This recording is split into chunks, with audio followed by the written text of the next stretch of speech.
105,1 Mugarur Radio, kreatif, inovatif, dan pastinya sangat inspiratif. Assalamualaikum warahmatullahi wabarakatuh. Mugarur lover semuanya, jumpa lagi sama Pak Nur ya. Yang kali ini merupakan siaran yang sangat istimewa karena Pak Nur sudah ditemani oleh Ustadz Agus Widianto, Kepala SMP Muhammadiyah Tigawaru, dan beliau ini pokoknya luar biasa, sangat ganteng sekali ya. Saya ini kalah ganteng, saya jadi minder kalau seperti ini. Oke, Ustadz, gimana kabarnya hari ini? Alhamdulillah sehat. Jenengan bagaimana? Alhamdulillah, ini luar biasa ini. Siaran ditemani sama langsung Bapak. Oke, Ustadz sudah sarapan, Ustadz? Alhamdulillah sudah nyicip tadi. Karena saya melihat jalan macet, jadi memang rencana berangkat lebih awal. Oke, Ustaz, kali ini kita akan membahas tentang Hari Pahlawan. Hari Pahlawan ini kan jatuhnya tanggal 10 November ya, 2022 nanti. Kalau menurut Ustaz, yang dinamakan pahlawan itu seperti apa? Pahlawan kalau dari Kamus Besar Bahasa Indonesia itu adalah sosok orang-orang yang berjasa di dalam merebut kemerdekaan dari penjajah ya, penjajah Belanda yang paling lama. Namun untuk sekarang pahlawan itu meluas karena kita sudah merdeka puluhan tahun yang lalu, 1945 tahun yang lalu. Maka pahlawan itu tidak hanya yang merebut kemerdekaan, tetapi mereka-mereka yang mengisi kemerdekaan. Mereka semuanya adalah pahlawan. Seperti itu saya. Ya.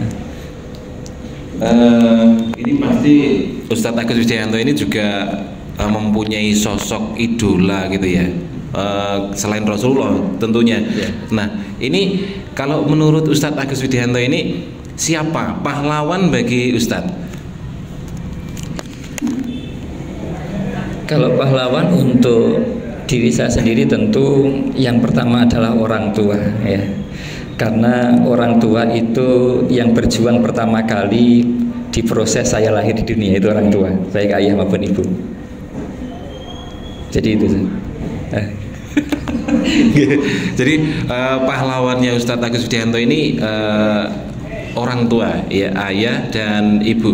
Dan memang tentunya kita semuanya begitu kan, orang tua itu adalah pahlawan pertama, ibu itu kan yang melahirkan, perjuangannya luar biasa, ayah yang mencarikan nafkah untuk kita semuanya, dan itu pasti adalah seorang pahlawan. Nah, kalau dari guru Ustadz, apakah Ustadz ini punya guru idola atau yang bisa menginspirasi Ustadz Agus Widianto? Jadi pahlawan saja.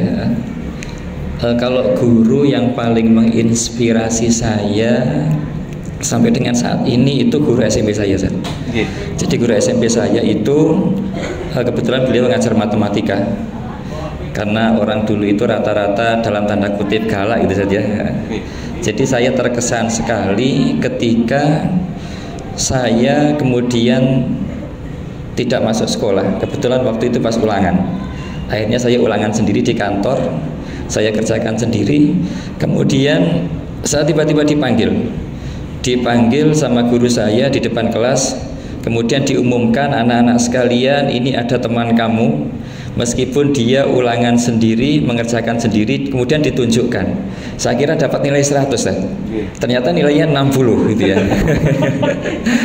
Namun guru saya itu begitu bangga mengatakan, meskipun nilai ini nilai 60, saya yakin karena dia mengerjakan sendiri, dia luar biasa, berjuang sendiri, percaya terhadap dirinya sendiri. Itu yang membuat saya berkesan sampai dengan sekarang gitu ya. Seperti itu Ustaz. Wah, luar biasa ya. Jadi guru itu memang ini ya, apa namanya itu, ucapannya itu bisa membangkitkan semangat. Kalau memang guru ini memang apa namanya, tulus kemudian pandai untuk menyampaikan ke siswa-siswinya. Tetapi ada juga Ustadz, guru itu yang membuat siswanya itu menjadi kences gitu loh. Sebetulnya dia itu hebat, tetapi ketika gurunya mengatakan sesuatu yang salah itu jadi kences gitu Ustadz. Nah, ini kalau menurut Ustadz gimana? Seorang guru itu supaya bisa selalu menyemangati siswa-siswinya? Iya, jadi dalam pandangan saya guru itu adalah manusia yang luar biasa ya. Kenapa? Karena beliau itu waktu primanya itu diserahkan sepenuhnya kepada murid-muridnya ya. Bayangkan guru-guru itu mungkin jam 6, setengah 6 sudah berangkat ke sekolah kemudian kadang jam 4 baru pulang, mungkin nyampe rumah maghrib seperti itu. Jadi pertama saya memposisikan sebagai murid, saya bangga kepada guru-guru saya karena telah rela mengorbankan waktunya untuk mendampingi saya seharian itu. Kemudian mungkin sebagai murid kita itu harus banyak husnudon ya kepada guru-guru kita. Karena saya membayangkan di rumah saja saya anak 3, kadang ketika tiga-tiganya itu sedang tidak pas itu ruwetnya luar biasa. Apalagi guru-guru kita itu menghadapi satu kelas, kemudian anaknya di atas 20, bahkan ada yang sampai 30 dari latar belakang keluarga yang berbeda-beda. Nah itu, maka pertama saya ucapkan terima kasih yang luar biasa kepada guru-guru kita semuanya. Dan guru itu memang pekerjaan yang tidak mudah untuk bisa selalu mood ya di depan anak-anak ya. Maka kita sebagai murid mungkin harus banyak-banyak membahagiakan guru-guru kita itu, agar guru-guru kita itu mungkin dari rumah moodnya kurang, tetapi ketika melihat anak-anak moodnya naik lagi, sehingga guru-guru kita semuanya ini bisa maksimal ketika berinteraksi dengan anak-anak di kelas. Kemudian kalau dari sudut pandang guru, tentu kehadiran anak-anak kita di sekolah ini, mereka itu tidak mungkin hadir kecuali digerakkan oleh Allah ya. Maka ini amanah yang luar biasa. Semoga kita para guru terus bisa memunculkan ihsan kita bahwa ini adalah tanda-tanda kekuasaan Allah yang ada di depan kita. Maka bisa kita bayangkan ketika anak-anak kita 10-15 tahun yang akan datang menjadi anak-anak yang bermanfaat, menjadi anak-anak yang sukses, menjadi anak-anak yang baik, betapa banyaknya jariah guru-guru yang sejak di SMP ini sudah meniti, menata karakter dan akhlaknya anak-anak. Mungkin itu Ustaz. Oke, luar biasa. Kemudian ini Ustaz, ketika nanti di tanggal 10 November kita ini memperingati Hari Pahlawan, ini di SMP Muhammadiyah 3 Waru ini akan banyak kegiatan, dan ini yang membedakan SMP Muhammadiyah 3 Waru dengan yang lainnya, dan kegiatan-kegiatan ini pun juga sangat inspiratif. Nah, ini apa pesan-pesan dari Ustadz ketika kita nanti akan memperingati tanggal 10 November Hari Pahlawan? Hari Pahlawan di tanggal 10 November itu sering kita peringati setiap tahun. Ada yang lewat upacara, ada yang lewat kegiatan lomba, ada yang foto dengan pahlawannya ya, banyak sekali. Namun tentu kita berharap 10 November ke depan ini menjadi 10 November yang berkesan bagi kita semuanya. Yang pertama tadi, semoga 10 November ini bisa semakin menghangatkan ikatan kita dengan keluarga kita ya, terutama ayah dan ibu kita. Kenapa? Karena pahlawan perjuangan dengan pahlawan keluarga itu ada kesamaan. Kalau pahlawan keluarga, pahlawan negara itu memperjuangkan untuk merebut kemerdekaan. Kalau pahlawan keluarga itu memperjuangkan untuk untuk mendapatkan atau memperjuangkan anaknya itu biar lahir dengan sehat dan selamat. Jadi sama-sama pahlawan untuk memperebutkan. Kalau yang pahlawan negara itu memperebutkan kemerdekaan, kalau pahlawan keluarga itu untuk mendapatkan anak yang sehat dan selamat. Maka orang tua kita itu pahlawan yang luar biasa. Ketika masih hidup, tentu kita berupaya untuk berbakti sebaik-baiknya, karena berharganya orang tua itu ketika mereka sudah tidak ada di tengah-tengah kita. Itu kita baru merasakan betapa orang tua itu luar biasa berjuang di dalam kehidupan kita. Maka pesan saya untuk diri pribadi dan untuk anak-anak terutama, mari yang masih punya orang tua, berinteraksilah dengan sebaik-baiknya, berbuatlah sebaik-baiknya, jadikan orang tua kita itu menjadi orang tua yang bahagia dengan kehadiran kita. Karena ketika orang tua itu sudah bahagia, maka doanya pasti yang baik-baik, Ustaz.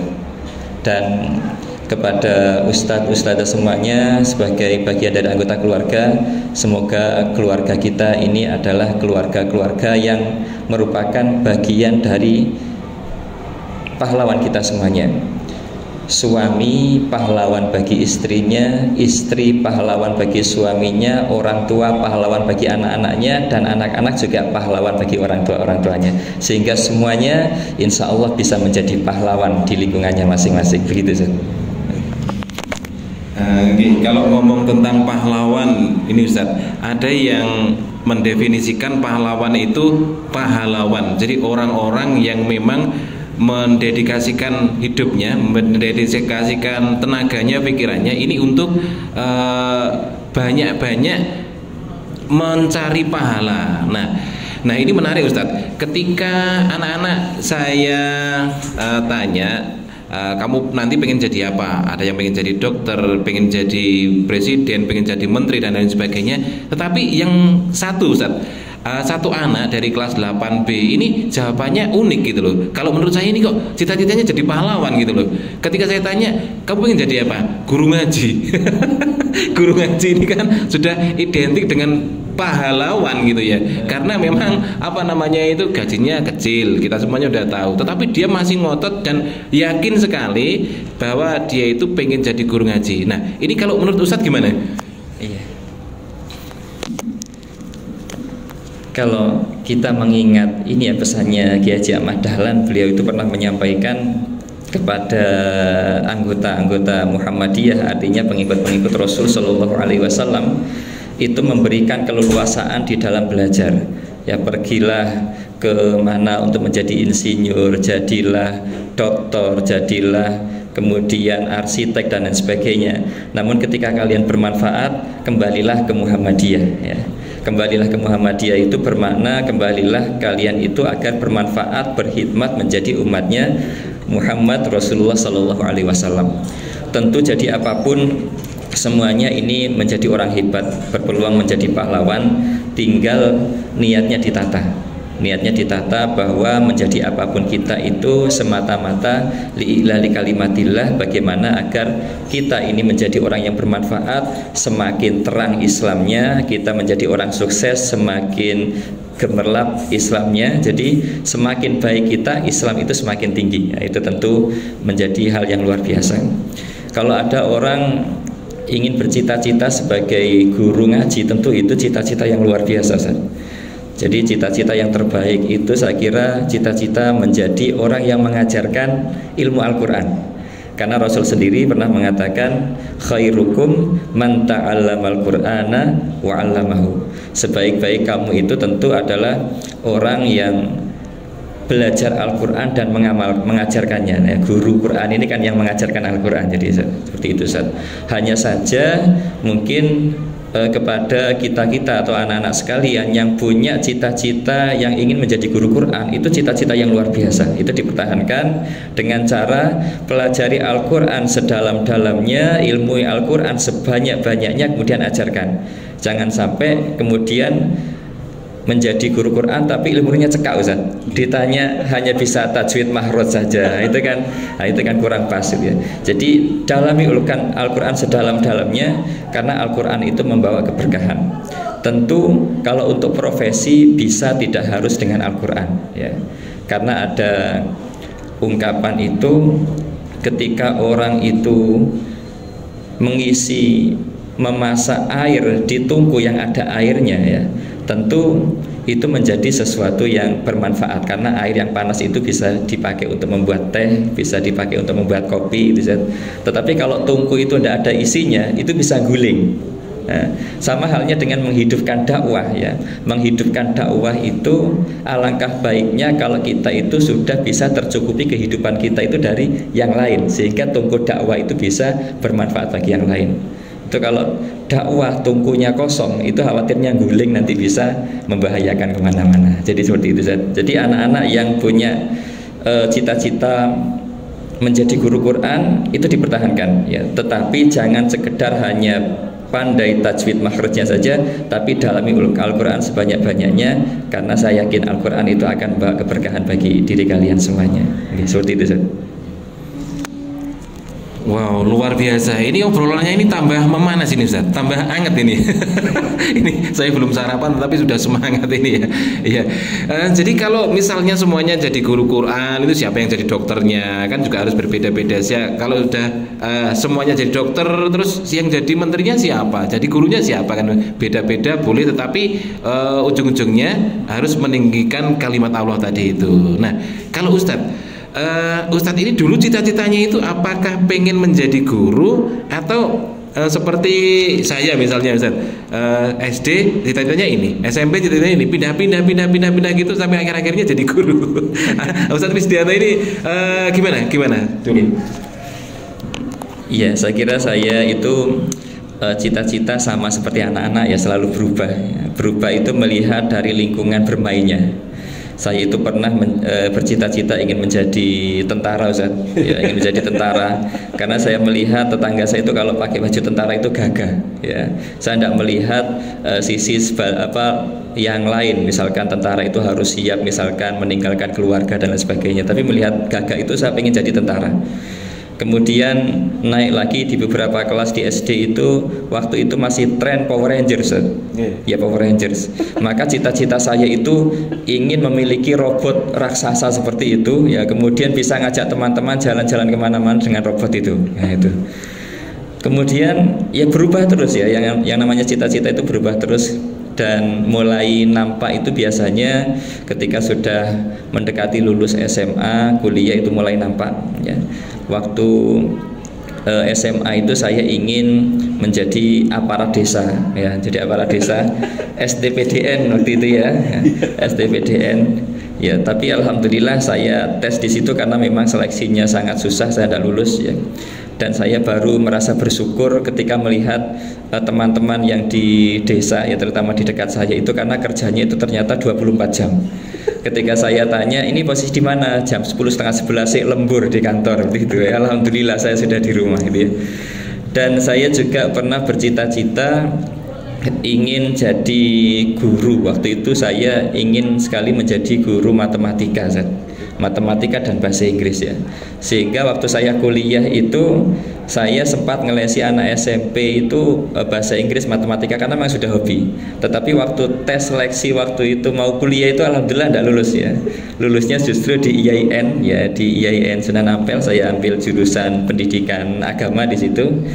Namun yang menarik memang Ustadz, yang saya syukuri dari orang tua saya itu, apapun cita-cita saya, karena saya itu dulu di desa, saya itu diwajibkan itu mulai dari sore sampai malam, bahkan saya sering tidur di masjid itu untuk ngaji. Jadi hikmahnya di situ. Ingin jadi apapun kita, memang kita itu harus beres di Al-Qur'annya. Jadi Al-Qur'an kita itu harus beres, sehingga ketika kita jadi orang-orang yang mungkin diberikan kesempatan bertitel tinggi, ketika baca Quran itu tidak sini-sini. Bayangkan ketika sudah magister, bahkan dokter, profesor, kemudian profesor agama gitu ya. Karena belajar agamanya baru kuliah, kemudian suruh baca Quran kurang bagus, itu kan malu gitu ya. Alhamdulillah ketika kecil itu saya diajari, dipaksa orang tua untuk belajar ngaji. Ya alhamdulillah manfaatnya itu, jadi apapun ilmu Al-Quran, ilmu agama itu tetap dapat meskipun tidak banyak gitu ya. Itu yang saya syukuri terhadap pendidikan orang tua kita zaman dulu yang memang mementingkan masalah pendidikan agama dan Al-Quran. Jadi seperti itu. Wah luar biasa ya. Ini kalau diteruskan ini ngobrol-ngobrol sama Ustadz Agus Widianto ini udah banyak pengalamannya, sudah banyak wawasannya, wis pasti luar biasa. Dan ini kayaknya nggak akan habis 2 hari 2 malam ini, malah kesel dewe. Nah, namun yang pasti Ustadz, ini perlu saya sampaikan bahwa yang namanya pahlawan itu memang dari masing-masing bidangnya. Yang guru itu juga bisa jadi pahlawan, bisa disebut pahlawan seandainya dia itu ikhlas, kemudian secara semangat untuk mendidik putra-putrinya sehingga dia menjadi orang-orang yang berguna. Kemudian dokter, TNI dan lain sebagainya, ini juga semuanya sebagai pahlawan. Tetapi jangan sampai dilupakan ya. pahlawan yang paling dekat dengan kita seperti yang disampaikan oleh Ustadz Agus Widianto tadi itu orang tua kita, ya. Ketika kita memajang foto ataupun kita menyimpan videonya Bung Karno, menyimpan videonya atau fotonya Jenderal Sudirman, jangan dilupakan. Simpan juga foto atau video ayah kalian di rumah, ibu kalian di rumah, nenek-nenek kalian di rumah, karena itu juga pahlawan, pahlawan tanpa tanda jasa selain guru itu adalah orang tua. Oke, jadi sampai di sini dulu Ustadz. Nanti kita akan lanjutkan di lain waktu dan di lain kesempatan, tentunya dalam acara yang sama, ya, siaran di Mugaru Radio, ya. Maka dari itu Mugaru Lover semuanya dimanapun bisa menjangkau siaran kami, ya. Dan ini seluruh dunia ini pasti tahu Ustadz, karena ini nanti siaran ini akan diupload di YouTube-nya SMP Muhammadiyah 3 Waru tentunya. Tetap stay tune ya, stay tune di 105,1 Mugaru Radio, kreatif, inovatif, dan pastinya sangat inspiratif. Akhirnya saya Pak Nur dan Ustadz Agus Widianto, Kepala SMP Muhammadiyah 3 Waru, mengucapkan terima kasih dan sampai jumpa. Assalamualaikum warahmatullahi wabarakatuh.